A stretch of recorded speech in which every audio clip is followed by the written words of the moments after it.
Wensizwa yakithi noma ngithi niyikhaphuli, ake nibambane nendoda yakho nize la. Lalela, yabona amanibhebhana, bafazi angithi uyasazi lesi sitayela seshubhe ukuthi angani noma sekufanele ngishubheshe yini.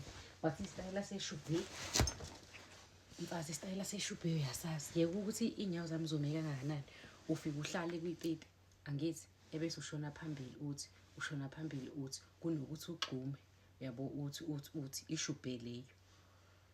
If wena uyakwazi ukufenda ishubhe ushone phambili ushone emuva, hhayi ukuthi uye kanje, cha, uthi nje phekwale ipipi mfazi, uyabo, phekwale ipipi mfazi, phekwale, uyabo lonto le imnandi leyo nto.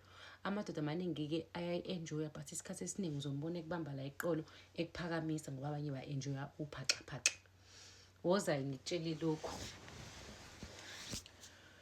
ave ningidina nina abafazi ngoba ave ningafuni ukufenda manje ngabe ningaphansi. Ebese uyacomplaina wena uthi hayi indoda ayichamisi kwasha kwacima kwavutha amalangabi. Wey'nsizwa zami, ake nithi namhlanje manibhebhana, ngizothi namhlanje nanibhebhana ngisho ilanga lishisa nijulukelane imnandi kodwa leyo nto. Ake ngithi namhlanje bamba indoda yakho maniqeda ukubuka le video, ebese ulala wena wesifazane ubheka phezulu. Ebese-ke umnumzane lo ungena ngemissionary. Angithi niyayazi ukuthi yini imissionary? Missionary ile sitayela lesokuthi ulale ngomhlane wena wesifazane uvula imilenze. Le nisenza zonke iy'nsuku i-relationship yakho uyayazi bese yangena kumuntu wakho. Ngithi-ke mina umuntu wakho akakangene. Noma ngaguqa noma ngabe angalala phekwakho, ngisho angashaya lesi sitayela sokuthi abambe le ndoda yakho. Uyibona sibambele kanje empeteni bese lokhu ithi kanje izandla ibeke empeteni, which is urabish lowo, ingakho ungachami. Ngithi-ke mina indoda yakho igibele ngaphezulu. Ndodo, nsizwa yakithi, umfende. Uthi uma uqeda ukumfenda usuyilayikhile le video, awulayikhi ivideo please. Bese u-check ukuthi uyangifollow, bese ubuye uzoqedela ivideo ngoba ngazo uzophinde ungithathephi. Kubalulekile ukuthi ungi-appreciate, uthi press like bese uyofollowa-ke. Ngithi umfende. And then bese ipipi vele uyalifaka uyama. Uyangizwa nsizwa yakithi ukuthi ngithini? Ebese wena guluva ongafuni nokufenda ukwenza lutho, ngikushaya ngethiphi izokwenza ukuthi uchame ungaphansi. Mese yama bese wena uyayifendela ipipi yena uzolifaka nje phakathi, angithi iqinile ngqi alithi wena lo ntombi bese uzenzela wena uthi ungaphansi ame angenzi lutho lo wesilisa. Bese lokhu uyayifendela wena ufendesa kuyaphansi uye phezulu. Angithi ukubona uma ungaphe kwakhe ukuthi ungaphe kwakhe usuke uthi kanje manje sekukanje yena nangu wena ufendesa kuya phambili kanje, not ukuthi uye phezulu uhlangabeza ipipi, cha. Ufendesa kutshikiza la ngaphansi, uthi sakushubhesha nje usungaphezulu ushubhe uzobuzwa obumnandi obulapho ngathi kuthinteka nomsunu uqobo lwayi-G-sport, uyabo kahle kahle uyibhebha wena. Yabona nsizwa yakithi, afende kanjalo mase ubona ngathi useyakhathala ebese uvele ufike uyalishaya ulithi fast. Ubone ukuthi ngeke achame yini, ubone ukuthi ngeke aqhaqhazele yini. Ngiyawazika amavili ey'nsizwa zami.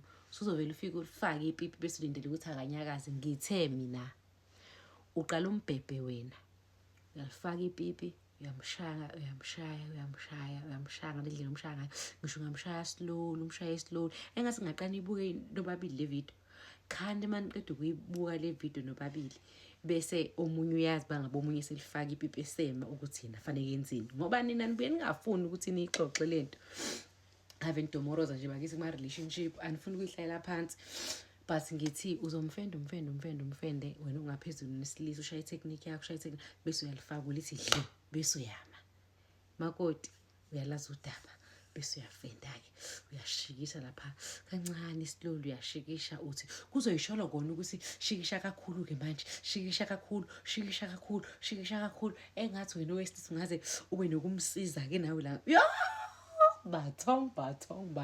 Like ivideo appreciate. Hhayi-ke nsizwa zami, ngeke-ke lokho kwenzeke uma wena uyiqhude. yaze yakuthi Congo dust yami awuthi ngiyilande. Ngilandile-ke. Ngithi if wena uyiqhude ipipi lakho futhi insizwa yakithi aliqini kahle. Abanye usuthi usuchathe wachatha ngayo yonke inyanga se-South Africa inyanga zakhona ziyakwazi. Le pipi lakho kodwa still lisawungqimi. Abanye benivele nigoloze into engekho. Hayi mina ngidinga ibooster. Lapho kusho labafana bo-30. Labe singasabafuni thina. Ubo-35.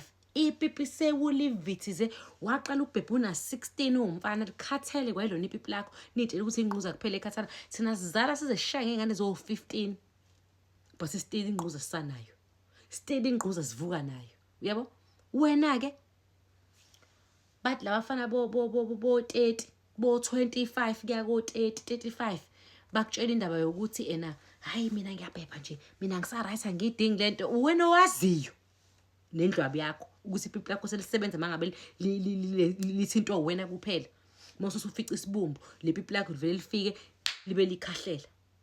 Akekho umuntu wesifazana othi ufuna ukufika empedeni sewugqoke nelingerie kade sigeza washef ingquza kade bethenga iti lami lelo clean isibumbu uthi uyafika uya kumfana ufika usha u2 minutes usiqeda lapho uyalala uthi nginike isikhathi awunginike isikhathi baby nginike isikhathi lisazovuka awungiphumuza umncane kanje uyaphunyuza.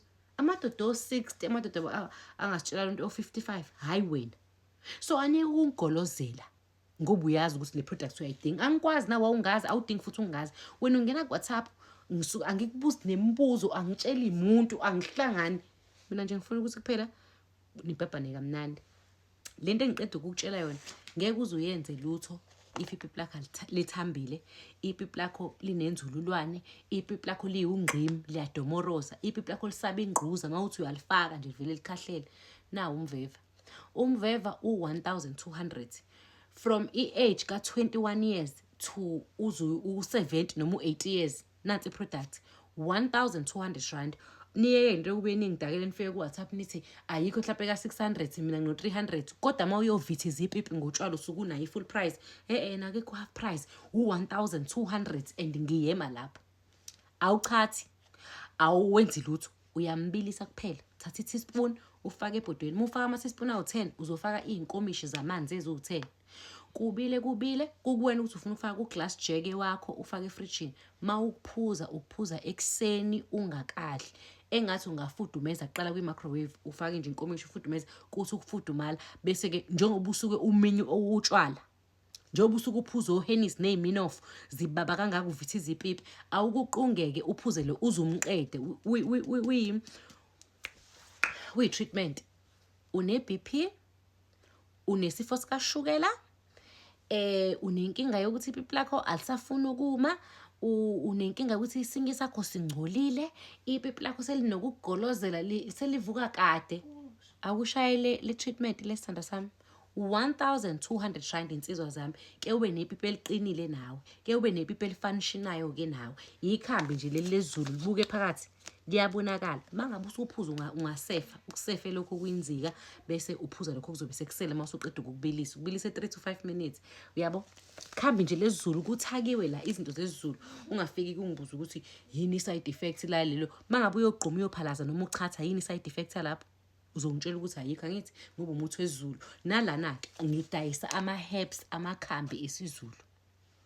Inamba yami ka WhatsApp awungixoxela istory awungifoneli ufika nje uthenga iproduct sengikutshela ukuthi yayibilisa uyiphuze kanjani sengikutshelile konke lokho so ufika nje wena uyathenga ungangixoxeli umlando wepipi lakho sana sami ngavele ngenze ngilithole so wena nje thenga uyolungisa 081 729 3262 081 729 3262. Nginawo njalo nomdolofiya. Upho umdolofiya wami nawe. Nginawo nomdolofiya. Umdolofiya wami u100 rand.